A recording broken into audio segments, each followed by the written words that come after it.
এ খুশি, কার সাথে কথা বলছিস রে? আমি ওই দাদা একটা বান্ধবীর সাথে কথা বলছিলাম। আচ্ছা, ওই কথা বলো তো আমার সাথে। तो रुको, क्लाइमैक्स अभी बाकी। হ্যালো, হ্যাঁ কে বলছেন? আমি পিয়া বলছি। আচ্ছা ঠিক আছে ঠিক আছে, এই নে। তুই এখানে বসে বসে বান্ধবীর সাথে গল্প করছিস আর মা ওইদিকে একা একা রান্না করছে। যা মার সাথে কি কাজ কর। ঠিক আছে দাদা।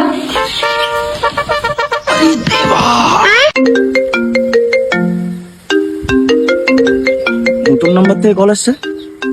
তাহলে কি খুশির দাদা ফোন করছে? হ্যালো, কে বলছো? আরে আমি অপূর্ব, নামটা হয়তো আগে শুনেছো। আরে আমার তখন ভুল হয়ে গেছিল, ওর জন্য সরি বলার জন্য তোমাকে ফোন করলাম। এর জন্য সরি বলার কি আছে? আরে আমার তো এমন মনে হচ্ছে আমরা আগের জন্মেও একসাথে ছিলাম। দেখো তুমি কি সুন্দর হাসছো। তুমি কি আমাকে বিয়ে করবে?